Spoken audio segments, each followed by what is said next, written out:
আসসালামু আলাইকুম। ক্লাস 8 আগের ক্লাসে আমরা মানুষের কার্যাবলী ও পরিবেশের অবনমন এই চ্যাপ্টারটা রিভিশন করেছিলাম, পুরোটাই করেছিলাম কারণ দুটো ক্লাস দরকার ছিল ওই চ্যাপ্টারটি রিভিশনের জন্য। যেহেতু তোমাদের অ্যানুয়াল এক্সাম সামনে এগিয়ে আসছে সেই জন্যই আমি ওটার জন্য বেশি সময় নষ্ট করলাম না, একটা ক্লাসেই পুরোটা রিভিশন করে দিলাম। তো যেহেতু তোমাদের এই দক্ষিণ আমেরিকা চ্যাপ্টারটা রয়েছে তোমাদের অ্যানুয়াল এক্সামের সিলেবাসে, সেই জন্য দক্ষিণ আমেরিকাটা আজকে শুরু করছি, মানে রিভিশন শুরু করছি। তো তোমরা দক্ষিণ আমেরিকাটা ভালো করে পড়বে, খুঁটিয়ে পড়বে। এর আগে অনেক ভালো করে হয়েছে যদিও, তবুও আমি আজকে খুঁটিয়েই পুরো চ্যাপ্টারটা আলোচনা করব, মানে আজকে যতটা হবে ততটা খুঁটিয়েই আলোচনা করব। তো তোমরা টেক্সট বইটা ভালো করে পড়বে, আর যদি কোনো কিছু তোমাদের জিজ্ঞাসা করার থাকে অবশ্যই আমাকে জিজ্ঞাসা করবে, ঠিক আছে? তো চলো আমরা শুরু করি। দক্ষিণ আমেরিকা মহাদেশ। তো প্রথমে আমরা ছোট করে দক্ষিণ আমেরিকা সম্পর্কে একটু জেনে নিই। দক্ষিণ আমেরিকা মহাদেশটি বেশিরভাগটাই দক্ষিণ গোলার্ধে অবস্থিত একটা মহাদেশ, যেটি ত্রিভুজ আকৃতির দেখতে, এবং এই মহাদেশটি পৃথিবীর চতুর্থ বৃহত্তম মহাদেশ। আয়তনের বিচারে এই মহাদেশটি ভারতের প্রায় 5 গুণ। পঞ্চদশ শতাব্দীর শেষের দিকে পর্তুগিজ নাবিক আমেরিকো ভেসপুচি এই মহাদেশটি কথা প্রথম জানান। তো দক্ষিণ আমেরিকা মহাদেশ সম্পর্কে জানতে হলে প্রথমে আমাদেরকে বলতে হবে যে দক্ষিণ আমেরিকা মহাদেশেই রয়েছে পৃথিবীর বৃহত্তম নদী অববাহিকা আমাজন নদী অববাহিকা, তাই তো? এটা আমরা সবাই জানি, আমাজন নদীর কথা আমরা শুনেছি। আর এখানে রয়েছে পৃথিবীর দীর্ঘতম পর্বতশ্রেণী আন্দিজ পর্বতশ্রেণী। আন্দিজ হচ্ছে পৃথিবীর দীর্ঘতম পর্বতমালা, এবং আন্দিজ হচ্ছে পৃথিবীর দ্বিতীয় উচ্চতম পর্বতশ্রেণী, মানে হিমালয়ের পরেই হচ্ছে আন্দিজ পর্বত। পৃথিবীর উচ্চতম জলপ্রপাত অ্যাঞ্জেল জলপ্রপাতও এই দক্ষিণ আমেরিকাতেই অবস্থিত। আর পৃথিবীর উচ্চতম হ্রদ টিটিকাকা, সেটিও এই দক্ষিণ আমেরিকা মহাদেশে অবস্থিত। আন্দিজ পর্বতের অ্যাকনকাগুয়া হচ্ছে দক্ষিণ আমেরিকার উচ্চতম পর্বতশৃঙ্গ। আর প্রাচীনকালে মায়া সভ্যতা এই দক্ষিণ আমেরিকাতেই গড়ে উঠেছিল। মায়া সভ্যতার নিদর্শনও এই দক্ষিণ আমেরিকা মহাদেশে পাওয়া যায়। এই মহাদেশে মানে দক্ষিণ আমেরিকা মহাদেশে দেশের সংখ্যা হচ্ছে 13টি। আর দক্ষিণ আমেরিকা মহাদেশে কয়েকটি বিখ্যাত শহরের নাম হচ্ছে, তোমরা সবাই জানো, Rio de Janeiro, Santiago, Montevideo, Quito, Buenos ears, এগুলো। দেখো, দক্ষিণ আমেরিকা সম্পর্কে জানতে হলে আমাদেরকে প্রথমেই জানতে হবে যে দক্ষিণ আমেরিকা মহাদেশটি কোথায় অবস্থিত, পৃথিবীর ঠিক কোন জায়গায় এই দক্ষিণ আমেরিকা মহাদেশটি রয়েছে। তো দেখো, এই মহাদেশটি উত্তরে 12 ডিগ্রি 28 মিনিট উত্তর অক্ষাংশ থেকে দক্ষিণে 55 ডিগ্রি 59 মিনিট দক্ষিণ অক্ষাংশ পর্যন্ত বিস্তৃত। তাহলে আমরা দেখতে পাচ্ছি যে দক্ষিণ আমেরিকা মহাদেশের বেশিরভাগটাই রয়েছে দক্ষিণ অক্ষাংশে, তাই তো? আবার দেখো, পূর্বে 34 ডিগ্রি 50 মিনিট পশ্চিম দ্রাঘিমা থেকে পশ্চিমে 81 ডিগ্রি 20 মিনিট পশ্চিম দ্রাঘিমার মধ্যে অবস্থিত। তাহলে দেখতে পাচ্ছি আমরা যে এই মহাদেশটি, দক্ষিণ আমেরিকা মহাদেশটি পশ্চিম গোলার্ধে অবস্থিত। এই মহাদেশটির চারপাশে সাগর মহাসাগর দিয়ে ঘেরা। যেমন দেখো, উত্তর পূর্ব দিকে রয়েছে আটলান্টিক মহাসাগর, পশ্চিম দিকে রয়েছে প্রশান্ত মহাসাগর, এবং দক্ষিণে রয়েছে কুমেরু মহাসাগর। আর এই মহাদেশের উত্তর পশ্চিম দিকে অবস্থিত পানামা খাল। পানামা খাল সম্পর্কে তোমরা সবাই জানো। এই পানামা খাল উত্তর আমেরিকা মহাদেশ থেকে দক্ষিণ আমেরিকা মহাদেশকে আলাদা করেছে, ঠিক আছে? আর একটা ইম্পর্টেন্ট জিনিস হচ্ছে এই যে দক্ষিণ আমেরিকা, মানে দক্ষিণ আমেরিকা, মধ্য আমেরিকা, মেক্সিকো এবং ক্যারিবিয়ান দ্বীপপুঞ্জের কিছু দেশ, ক্যারিবিয়ান দ্বীপপুঞ্জকে একসঙ্গে লাতিন আমেরিকা বলা হয়। তো কেন বলা হয় লাতিন আমেরিকা? দেখো, ইউরোপের অধিবাসীরা 16 শতাব্দীর প্রথম দিকে এই আমেরিকায় বসবাস শুরু করে, মানে দক্ষিণ আমেরিকায় বসবাস শুরু করে। ইউরোপীয় অধিবাসী বলতে স্পেনিশ, পর্তুগিজ, ফরাসি এবং ইতালিয়ানরা ছিল। তো তাদের ভাষা ছিল, মানে তারা ইউরোপীয় ভাষায় কথাবার্তা বলতো, ইউরোপীয় ভাষার প্রচলন ছিল। তো সেই ভাষাগুলি মূলত প্রাচীন ল্যাটিন থেকে সৃষ্টি হয়েছিল। ইউরোপীয় যে ভাষায় তারা ব্যবহার করত সেটা মূলত প্রাচীন ল্যাটিন ভাষা থেকে সৃষ্টি হয়েছিল। তো এই ভাষায়, এই ল্যাটিন ভাষায় বর্তমানেও আমেরিকা এবং দক্ষিণ আমেরিকার দেশগুলিতে প্রচলিত, সেই জন্যে এই দেশগুলিকে বলা হয় লাতিন আমেরিকা। কি বলা হয়? Latin America. ঠিক আছে, এখন আমরা দক্ষিণ আমেরিকার ভূপ্রাকৃতিক বৈচিত্র্যটা একটু জেনে নিই। দেখো, দক্ষিণ আমেরিকার ভূপ্রাকৃতিক বৈচিত্র্যে, হ্যাঁ, তো দক্ষিণ আমেরিকার ভূপ্রাকৃতিক বৈচিত্র্যটা আমরা একটু জানবো। ভূপ্রাকৃতিক ভাবে দক্ষিণ আমেরিকাকে 4 ভাগে ভাগ করা হয়। একটা হচ্ছে পশ্চিমের পার্বত্য অঞ্চল, তারপর পশ্চিমের সংকীর্ণ উপকূলীয় অঞ্চল, তারপরেই রয়েছে পূর্বের উচ্চভূমি অঞ্চল, তারপর হচ্ছে দেখো মধ্যভাগের সমভূমি অঞ্চল। তো এটা আমি তোমাদেরকে মানচিত্রে দেখাবো। তার আগে আমি তোমাদের দক্ষিণ আমেরিকার যে মানচিত্র এবং কোন কোন দেশ রয়েছে সেগুলো আমি একটু তোমাদেরকে দেখাই, তারপরেই ভূপ্রাকৃতিক বৈচিত্র্যটা আমরা দেখব। ঠিক আছে, এটা হচ্ছে তোমাদের দক্ষিণ আমেরিকার মানচিত্র। এখানে দেখতে পাচ্ছ তোমরা পানামা খাল, যেটা উত্তর আমেরিকা থেকে দক্ষিণ আমেরিকাকে বিভক্ত করেছে, আলাদা করেছে। তো এখানকার দেখতে পাচ্ছ দেশগুলো, এখানে রয়েছে ভেনেজুয়েলা, কলম্বিয়া, ইকুয়েডর, পেরু। এই যে পুরোটা তোমরা দেখতে পাচ্ছ, এটা পুরোটাই হচ্ছে ব্রাজিল। এখানে গায়ানা, সুরিনাম, এটা হচ্ছে ফ্রেঞ্চ গায়ানা, এটা হচ্ছে বলিভিয়া। এই যে দেখতে পাচ্ছ লম্বা মতো, এটা হচ্ছে চিলি,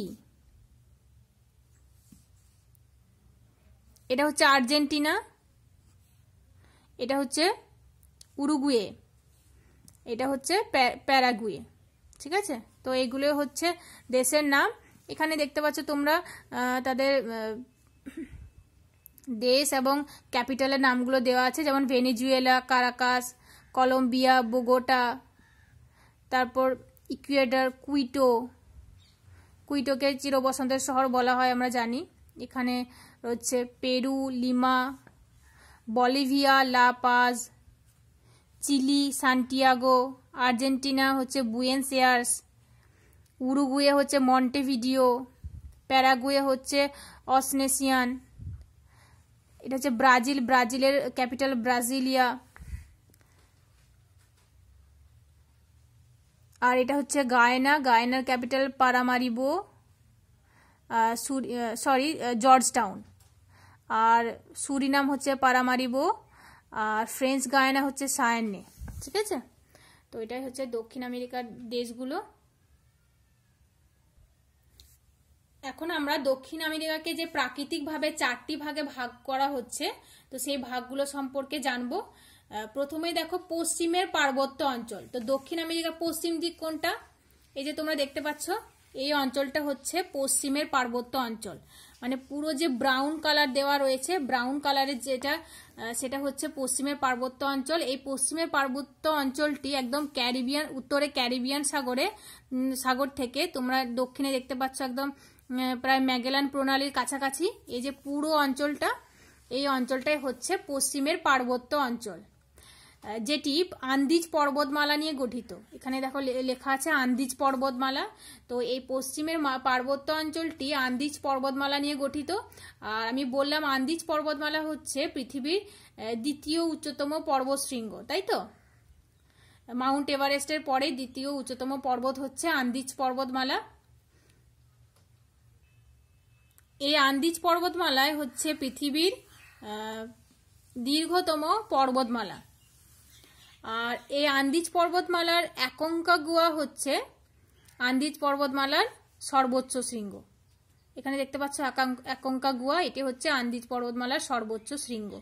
ঠিক আছে, এই মানে পার্বত্য অঞ্চলেই বেশ কিছু পর্বত বেষ্টিত মালভূমি সৃষ্টি হয়েছে। যেমন দেখো বলিভিয়া, তারপর এখানেই রয়েছে বলিভিয়া, ইকুয়েডর, এখানে রয়েছে ইকুয়েডর, পেরু, টিটিকাকা, এইগুলো হচ্ছে পর্বত বেষ্টিত মালভূমি। টিটিকাকা হচ্ছে এদের মধ্যে সব থেকে উচ্চতম। আর টিটিকাকা মালভূমিতেই রয়েছে টিটিকাকা হ্রদ, যেটি উচ্চতম হ্রদ, তাই তো? টিটিকাকা হ্রদ হচ্ছে পৃথিবীর উচ্চতম হ্রদ। তো এটাই হচ্ছে পশ্চিমের পার্বত্য অঞ্চল। এরপর দেখো রয়েছে পশ্চিমের সংকীর্ণ উপকূলীয় অঞ্চল। তো সংকীর্ণ উপকূলীয় অঞ্চল কোনটা? দেখো এখানে রয়েছে প্রশান্ত মহাসাগর, প্রশান্ত মহাসাগরের উপকূলে এবং এই যে পশ্চিমের পার্বত্য অঞ্চল তার মাঝখানে যে সংকীর্ণ ভূখণ্ডটা তোমরা দেখতে পাচ্ছ সবুজ রঙের, এই পুরোটাই হচ্ছে পশ্চিমের সংকীর্ণ উপকূলীয় অঞ্চল। তার মানে প্রশান্ত মহাসাগরের উপকূলে যে অঞ্চলটা রয়েছে এবং পশ্চিমের পার্বত্য অঞ্চলের মাঝখানে এই অঞ্চলটা এবং এই অঞ্চলের মাঝখানে যে সবুজ রঙের যেটা দেখতে পাচ্ছ তোমরা, এই অঞ্চলটা পুরোটাই হচ্ছে পশ্চিমের সংকীর্ণ উপকূলীয় অঞ্চল, তাই তো? এই সংকীর্ণ উপকূল অঞ্চলটি প্রায় 1100 কিলোমিটার পর্যন্ত দীর্ঘ, খুবই লম্বা, তোমরা দেখতে পাচ্ছ 1100 কিলোমিটার পর্যন্ত দীর্ঘ। এবং এই উপকূল অঞ্চলেই রয়েছে আটাকামা মরুভূমি সৃষ্টি হয়েছে। এখানে রয়েছে দেখো আটাকামা মরুভূমি, এটি হচ্ছে পৃথিবীর শুষ্কতম এবং শীতলতম মরুভূমি। আটাকামা মরুভূমি খুবই শুষ্ক, এখানে বৃষ্টিপাত হয় না বললেই চলে। তারপর দেখো এই যে পশ্চিমে পার্বত্য অঞ্চল সম্পর্কে আমি বললাম, তো এটা সম্পর্কে একটু বলতে আমি ভুলে গেছি। আন্দিজ পর্বতমালা, এই আন্দিজ পর্বতমালার যে অংশটা এটা হচ্ছে ভূমিকম্প প্রবণ একটা অঞ্চল, কারণ এই আন্দিজ পর্বতমালার এখানে বেশ কয়েকটি আগ্নেয়গিরি অবস্থান করছে এবং বেশ কয়েকটি জীবন্ত আগ্নেয়গিরিও রয়েছে, যেমন মাউন্ট কটাপ্যাক্সি, এগুলো হচ্ছে জীবন্ত আগ্নেয়গিরি। তো যার জন্য এই অঞ্চলটা ভূমিকম্প প্রবণ। তো তোমাদের এরকম 2 নম্বর কোশ্চেন আসতে পারে যে আন্দিজ পর্বতমালা ভূমিকম্প প্রবণ অঞ্চল কেন, ঠিক আছে? তো যাই হোক, এরপরে আমরা যাব পূর্বের উচ্চভূমি অঞ্চল। পূর্বের উচ্চভূমি কোনটা? এটা হচ্ছে পূর্ব দিক, পূর্ব দিকের যে উচ্চভূমি দেখতে পাচ্ছি আমরা, এই অঞ্চলটা হচ্ছে পূর্বের উচ্চভূমি অঞ্চল। এই পূর্বের উচ্চভূমি অঞ্চলকে দেখো 2 ভাগে ভাগ করা হয়, মানে এটা হচ্ছে আমাজন নদী অববাহিকা। তো এই আমাজন নদী অববাহিকা পূর্বের উচ্চভূমিকে 2 ভাগে ভাগ করে, একটা হচ্ছে গায়ানা উচ্চভূমি আর একটা হচ্ছে ব্রাজিলের উচ্চভূমি। তো গায়ানা উচ্চভূমি আমরা দেখতে পাচ্ছি আমাজন নদীর উত্তর দিকে যে উচ্চভূমি সেটা হচ্ছে গায়ানা উচ্চভূমি। এখানে রয়েছে গায়ানা, ফ্রেঞ্চ গায়ানা, সুরিনাম, এইসব দেশ এখানে রয়েছে। আর দক্ষিণ দিকে যে উচ্চভূমি সেটা হচ্ছে ব্রাজিলের উচ্চভূমি। এই গায়ানা উচ্চভূমির গড় উচ্চতা হচ্ছে প্রায় 800 মিটার আর ব্রাজিলের উচ্চভূমির গড় উচ্চতা প্রায় 1000 মিটার। গায়ানা উচ্চভূমির সর্বোচ্চ শৃঙ্গ হচ্ছে রোরোইমা আর ব্রাজিলের উচ্চভূমির সর্বোচ্চ শৃঙ্গ হচ্ছে পিকো ডো বান্ডাইরা। এর মাঝখানে রয়েছে দেখো ম্যাটো গ্রাসো মালভূমি। এই ম্যাটো গ্রাসো মালভূমি এই দক্ষিণের যে উচ্চভূমি এরই একটা অংশ। এই ম্যাটো গ্রাসো মালভূমি আমাজন নদী অববাহিকা এবং এই যে দক্ষিণ দিকে এটা হচ্ছে লা প্লাটা নদী অববাহিকা, এখানে রয়েছে লা প্লাটা নদী। তো আমাজন নদী অববাহিকা এবং লা প্লাটা নদী অববাহিকার জলবিভাজিকা হচ্ছে ম্যাটো গ্রাসো মালভূমি, ঠিক আছে? তো দেখো আমরা এই যে পশ্চিমের পার্বত্য অঞ্চল, পশ্চিমের সংকীর্ণ উপকূলীয় অঞ্চল এবং পূর্বের উচ্চভূমি অঞ্চল, এটা আমরা জানলাম। এই অঞ্চলগুলি বাদ দিয়ে বাকি যে অঞ্চলটা রয়েছে, যে অঞ্চলটা সমভূমি রয়েছে, সেই পুরো অঞ্চলটাই হচ্ছে মধ্যভাগের সমভূমি অঞ্চল। তার মানে এই পশ্চিমের সংকীর্ণ উপকূলীয় অঞ্চল আর পশ্চিমের পার্বত্য অঞ্চল এবং পূর্বের উচ্চভূমি অঞ্চল, এই অঞ্চল 3টে বাদ দিয়ে বাকি যে অঞ্চলটা এটা পুরোটাই হচ্ছে মধ্যভাগের সমভূমি অঞ্চল। আর বেশিরভাগটাই দক্ষিণ আমেরিকার বেশিরভাগটাই হচ্ছে মধ্যভাগের সমভূমি অঞ্চলের অংশ। তো এই মধ্যভাগের সমভূমি অঞ্চল দেখো এখানে রয়েছে আমাজন নদী অববাহিকা, এখানে রয়েছে লা প্লাটা নদী, এখানে প্যারানা, প্যারাগুয়ে এবং উরুগুয়ে নদী রয়েছে। তো এই নদী অববাহিকা নিয়ে গড়ে উঠেছে মধ্যভাগের সমভূমি অঞ্চল। আর এই নদী অববাহিকার বিভিন্ন জায়গায় এই সমভূমি বিভিন্ন নামে পরিচিত। এখানে রয়েছে অরিনোকো নদী। তো অরিনোকো নদী অববাহিকায় এই সমভূমি ল্যানোস সমভূমি নামে পরিচিত। এখানে দেখতে পাচ্ছ একটা নীল রঙের একটা নদী। তো এই নদী অববাহিকায় যে সমভূমি সৃষ্টি হয়েছে সেটা ল্যানোস সমভূমি নামে পরিচিত। ল্যানোস তৃণভূমি অঞ্চল এটা। তারপর হচ্ছে পৃথিবীর বৃহত্তম নদী অববাহিকা আমাজন নদী অববাহিকা। তো এই অববাহিকায় যে তৃণভূমি সৃষ্টি হয়েছে সেটাকে বলা হয় সেলভা তৃণভূমি, যেটা হচ্ছে সব থেকে বড় তৃণভূমি, এটা হচ্ছে সেলভা তৃণভূমি, ঠিক আছে? এরপর দেখো প্যারানা, প্যারাগুয়ে এবং উরুগুয়ে নদী অববাহিকায় যে সমভূমি সেটাকে বলা হচ্ছে গ্র্যান্ড চাকো সমভূমি। কি বলা হয়? গ্র্যান্ড চাকো সমভূমি, এখানে লেখা আছে দেখো। তারপর দেখো দক্ষিণ দিকে যে লা প্লাটা নদী অববাহিকা, লা প্লাটা নদী অববাহিকার যে সমভূমি সেটাকে বলা হয় পম্পাস তৃণভূমি, এটাকে বলা হয় পম্পাস তৃণভূমি অঞ্চল। ঠিক আছে, এটা দেখো, এটা হচ্ছে আমাজন নদী অববাহিকার নদ নদী। তো নদ নদীটাও একটু আলোচনা করে নি আজকে। আমাজন নদী অববাহিকার প্রধান নদী হচ্ছে আমাজন নদী, মানে সরি, দক্ষিণ আমেরিকার প্রধান নদী হচ্ছে আমাজন নদী। এখানে তোমরা দেখতে পাচ্ছ এটা হচ্ছে আমাজন নদী। তো এই আমাজন নদী উৎস হচ্ছে আন্দিজ পর্বত, আন্দিজ পর্বতের মিশমি শৃঙ্গ থেকে এই আমাজন নদীর সৃষ্টি হয়েছে। এখানে রয়েছে আন্দিজ পর্বত, তো আন্দিজ পর্বতের মিশমি শৃঙ্গ থেকে সৃষ্টি হয়েছে। আর এই আমাজন নদী হচ্ছে পৃথিবীর দীর্ঘতম নদী, মানে সরি বৃহত্তম নদী, দীর্ঘতম বলবো না, বৃহত্তম নদী অববাহিকা। তো আমাজন নদীর দৈর্ঘ্য হচ্ছে 6437 কিলোমিটার। আর এই নদীটি 6437 কিলোমিটার প্রবাহিত হওয়ার পরে উত্তর আটলান্টিক মহাসাগরে, এখানে রয়েছে উত্তর আটলান্টিক মহাসাগর, তো উত্তর আটলান্টিক মহাসাগরে মিলিত হয়েছে। তার মানে মোহনা হচ্ছে উত্তর আটলান্টিক মহাসাগর। আর এর কয়েকটি উপনদী হচ্ছে জুরুয়া, এ দেখো জাপুরে, জুরুয়া, তারপর এখানে রয়েছে জিঙ্গু, মাদুরা, এ দেখো জিঙ্গু নদী, এগুলো হচ্ছে আমাজন নদীর উপনদী। এই নদীর বিশেষ বৈশিষ্ট্য হচ্ছে, আমাজন নদীর বিশেষ বৈশিষ্ট্য হচ্ছে দৈর্ঘ্যের বিচারে আমাজন নদী পৃথিবীর দ্বিতীয় দীর্ঘতম নদী। আর নদী অববাহিকার আয়তন এবং জলপ্রবাহের দিক থেকে পৃথিবীতে বৃহত্তম নদী অববাহিকা হচ্ছে আমাজন নদী অববাহিকা। ঠিক আছে, এরপরে আমরা দেখব আরেকটা নদী, দক্ষিণ আমেরিকার আরেকটা নদী সম্পর্কে, সেটা হচ্ছে ওরিনকো নদী। এই দেখো, দেখতে পাচ্ছ তোমরা, এটা হচ্ছে ওরিনকো নদী। এই নদীটি গায়ানা উচ্চভূমির পারিমা পর্বত থেকে সৃষ্টি হয়েছে। এখানে রয়েছে গায়ানা উচ্চভূমি, আমরা আগের মানচিত্রে দেখলাম। তো গায়ানা উচ্চভূমির পারিমা পর্বত থেকে এই নদীর উৎপত্তি, এবং এই নদীও উত্তর আটলান্টিক মহাসাগরে গিয়ে মিলিত হয়েছে। এখানে দেখতে পাচ্ছ এটা হচ্ছে মোহনা, তো উত্তর আটলান্টিক মহাসাগরে মিলিত হয়েছে। আর এই নদীর প্রধান উপনদী হচ্ছে ক্যারোনি, মেতা, জাপুরে, এগুলো। আর এই ওরিনকো নদীর ওপরেই সাল্টো অ্যাঞ্জেল জলপ্রপাতটির সৃষ্টি হয়েছে, যেটি পৃথিবীর উচ্চতম জলপ্রপাত। আর এই সাল্টো অ্যাঞ্জেলের উচ্চতা হচ্ছে প্রায় 900 মিটার। এরপরেই আমরা দক্ষিণ আমেরিকার আর একটা নদী সম্পর্কে জানবো, সেটা হচ্ছে লা প্লাটা নদী। এখানে দেখো লেখা রয়েছে লা প্লাটা নদী। তো প্যারানা, প্যারাগুয়ে এবং উরুগুয়ে, এই তিনটি নদীর মিলিত প্রবাহ হচ্ছে লা প্লাটা নদী। এখানে রয়েছে পারানা নদী, প্যারাগুয়ে, এখানে রয়েছে উরুগুয়ে। তো এই তিনটে নদী মিলিত হয়ে লা প্লাটা নামে প্রবাহিত হয়ে এখানে মিলিত হয়েছে এবং আটলান্টিক মহাসাগরে গিয়ে মিশেছে।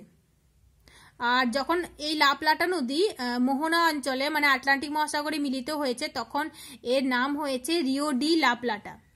আর এই মোহনা অঞ্চলেই দক্ষিণ আমেরিকায় বিশেষ বন্দর ও জলপথ সৃষ্টি হয়েছে বা তৈরি হয়েছে। এরপরে আর একটা নদী আমরা দেখতে পাচ্ছি, যেটা হচ্ছে কলোরাডো নদী। এই কলোরাডো নদী দক্ষিণ আমেরিকা, এই দেখো এটাও দক্ষিণ আটলান্টিক মহাসাগরে এসে মিলিত হয়েছে। এটিও আন্দিজ পর্বতমালায় সৃষ্টি হয়ে দক্ষিণ আটলান্টিক মহাসাগরে মিলিত হয়েছে। ঠিক আছে, তো এই হচ্ছে নদ নদী। নদ নদীটা তোমরা ভালো করে পড়ো। তো দক্ষিণ আমেরিকার নদ নদীও হয়ে গেল আমাদের আলোচনা। তো দক্ষিণ আমেরিকার প্রধান যে নদী আমাজন নদী, সেটা সম্পর্কে আর একটু বলবো। তো এই নদী আমরা দেখলাম যে অনেকটা অঞ্চল জুড়ে প্রবাহিত হচ্ছে এবং বিপুল পরিমাণ স্বাদু জল, মিষ্টি জল নিয়ে সমুদ্রে মিলিত হচ্ছে এই আমাজন নদী। তো সেজন্য আটলান্টিক মহাসাগরে যেখানে মিলিত হচ্ছে নদীটি, ওই অঞ্চলে অনেক দূর পর্যন্ত সমুদ্রের জলের লবণতাটা অনেক কম হয়। যেহেতু প্রচুর পরিমাণে স্বাদু জল বয়ে নিয়ে আসছে, সেজন্যই সমুদ্রের জলের লবণতাটা কম হয়। আর দক্ষিণ আমেরিকার নদীগুলির বিশেষ বৈশিষ্ট্য হচ্ছে এই নদীগুলি অধিকাংশই খুবই দীর্ঘ এবং আয়তনেও বিশাল। আর এই নদীগুলি বৃষ্টির জল ও বরফ গলা জলে পুষ্ট, তাই চিরপ্রবাহী, মানে নিত্যবহ নদী, সারা বছর নদীতে জল থাকে। আর মানে দক্ষিণ আমেরিকার অধিকাংশ নদী আন্দিজ পর্বত থেকে উৎপন্ন হয়েছে, শুধুমাত্র ওরিনকো ছাড়া। ওরিনকো নদীটা কোথায় সৃষ্টি হয়েছে? অরিনোকো নদীটি গায়ানা উচ্চভূমি থেকে সৃষ্টি হয়েছে, তাই তো। আর অরিনোকো নদী ছাড়া বাকি বেশিরভাগই নদী আন্দিজ পর্বতমালা থেকে উৎপন্ন হয়েছে। আর দক্ষিণ আমেরিকার নদীগুলিতে মোহনায় বদ্বীপ সৃষ্টি হয়নি, শুধুমাত্র অরিনোকো নদীতেই বদ্বীপ সৃষ্টি হয়েছে, বাকি নদীগুলিতে বদ্বীপ সৃষ্টি হয়নি। কারণ নদীগুলি চিরপ্রবাহী, মোহনায় যখন নদীগুলো বয়ে আসছে তখন মোহনার নাব্যতা বেশি থাকার জন্য আরো অনেক বিভিন্ন কারণের জন্য পলি জমতে পারে না, সেই জন্য বদ্বীপ সৃষ্টি হয়নি। তারপর দেখো আমাজন নদী অববাহিকাটি নিরক্ষীয় জলবায়ু অঞ্চলে অবস্থিত, সেটা আমরা জানি। সেজন্যই এই নদীতে প্রচুর পরিমাণে বৃষ্টিপাত হয়, সারা বছর বৃষ্টিপাত হয়, ওই জন্য এই নদীতে মানে আমাজন নদীতে প্রচুর জল থাকে। আর দক্ষিণ পূর্ব আয়নবায়ু প্রবাহ পথে আন্দিজ পর্বতমালা অবস্থান করছে, সেজন্যই জলীয় বাষ্পপূর্ণ বায়ুটা ওই আন্দিজ পর্বতে বাধাপ্রাপ্ত হয় এবং প্রচুর পরিমাণে বৃষ্টিপাত ঘটায়, যার জন্য আমাজন নদীটা বেশি পরিমাণে জল বয়ে নিয়ে আসতে পারে। ঠিক আছে।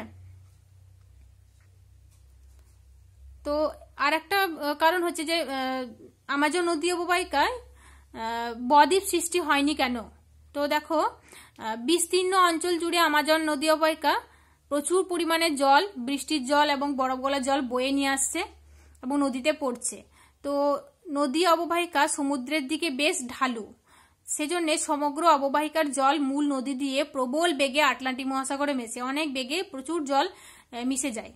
তো আমাজন নদীর মোহনা বেশ প্রশস্ত হওয়ায় সমুদ্রের জোয়ারের জল নদীতে অবাধে প্রবেশ করতে পারে, মানে জোয়ারের ধাক্কাতে যদি পলি একটু আধটু থাকেও তা ধুয়ে চলে যায়। তো সেই জন্য মোহনা অঞ্চলে উপকূল সংলগ্ন সমুদ্র স্রোতও বেশ শক্তিশালী। আর এইসব কারণের জন্যই আমাজন নদী অববাহিকায় বদ্বীপ সৃষ্টি হয়নি। তো এরকমও তোমাদের শর্ট কোশ্চেন 2 নম্বর আসতে পারে যে আমাজন নদী অববাহিকায় বদ্বীপ সৃষ্টি হয়নি কেন। ঠিক আছে। তো এইগুলো তোমরা ভালো করে পড়ো। নেক্সট ক্লাসে আমরা ইনশাল্লাহ মানে দক্ষিণ আমেরিকার জলবায়ু বৈচিত্র্যের কারণ এগুলো সব আলোচনা করব। ঠিক আছে।